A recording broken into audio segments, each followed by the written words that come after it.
Hello नमस्ते दोस्तों, मैं हूं तेजस और आप देख रहे हैं हॉली बॉली कनेक्शन सेलिब्रिटी न्यूज। और आज की हमारी न्यूज बहुत ही एक्सक्लूसिव है क्योंकि हम बताएंगे कि कैसे दीपिका पादुकोण ने छोड़ा संजय लीला भंसाली का प्रोजेक्ट, या फिर संजय लीला भंसाली ने अपना नाता तोड़ा दीपिका पादुकोण से, या फिर रणवीर और दीपिका की जोड़ी टूटी इस अगले संजय लीला भंसाली के प्रोजेक्ट में। रणवीर सिंह है संजय लीला भंसाली के बैजू बावरा। 3 बार संजय लीला भंसाली की फिल्मों में काम करने के बाद अब ये पेयर टूट रहा है। एसएलबी के इस प्रोजेक्ट से दीपिका का अलग होने का कारण है इनकम इनइक्वालिटी। दोस्तों, अगर आप रणवीर दीपिका की जोड़ी के फैन हैं तो ये जानकर शायद आपको थोड़ा शॉक लगे कि जैसा कि पहले डिसाइड हुआ था, संजय लीला भंसाली ने इस फिल्म बैजू बावरा में दोनों का एज अ जोड़ी आना, लेकिन अब हो सकता है कि ये बहुत संभव ना हो। दीपिका और रणवीर एसएलबी की 3 फिल्मों में काम कर चुके हैं एज अ लीड जोड़ी, जो है रामलीला, बाजीराव मस्तानी और पद्मावत। लेकिन रणवीर की बेटर हाफ अब बैजू बावरा में नहीं होंगी। बैजू बावरा फिल्म ओरिजिनली आई थी 1952 में, जिसमें भारत भूषण और मीना कुमारी ने लीड रोल प्ले किया था। लेकिन इस बार दीपिका की पे रणवीर से कम होने की वजह से दीपिका ने इस फिल्म में काम करने से मना कर दिया है, क्योंकि दोनों दीपिका और Ranveer were to play a lead role. उन्होंने संजय लीला भंसाली से इस फिल्म में इक्वल पे की डिमांड की।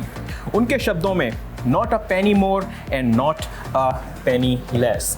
जी हाँ दोस्तों, ये तो कोई सरप्राइज की बात नहीं है, और इनफैक्ट ये तो आजकल बहुत ही चर्चित बात है कि जहाँ पर एक फिल्म में एक बड़े स्टार, जब 2 स्टार्स कास्ट होते हैं एज ए लीड रोल, तो ये बहुत ऑब्वियस बनता है कि दोनों को बराबर पे मिलनी चाहिए। और दीपिका ने जैसे कि अपनी डिमांड जो उन्होंने सामने रखी है वो बहुत ही वाजिब डिमांड है।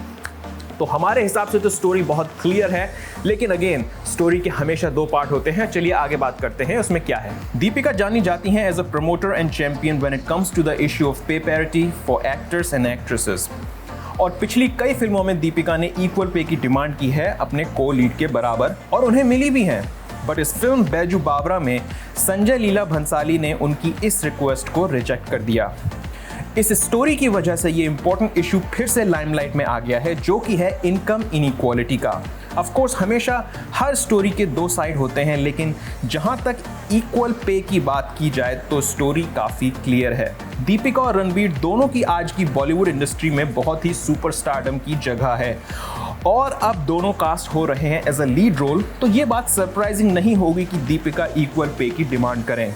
बॉलीवुड एंड हॉलीवुड दोनों में ही पे पैरिटी को लेकर कुछ वक्त से काफ़ी चर्चा हो रही है, और इसी के चलते दोनों ही इंडस्ट्रीज में काफ़ी हद तक आर्टिस्ट्स को मदद भी मिल रही है in regards two equal pay. तो दोस्तों, आपको क्या लगता है, क्या दीपिका का डिसीजन इक्वल पे के लिए सही है तो क्यों? तो डेफिनेटली मुझे फॉलो कीजिए एट हॉली बॉली कनेक्शन सेलिब्रिटी न्यूज़, और अपने कमेंट्स और क्वेश्चंस मुझे पास ऑन कीजिए। Thank you so much.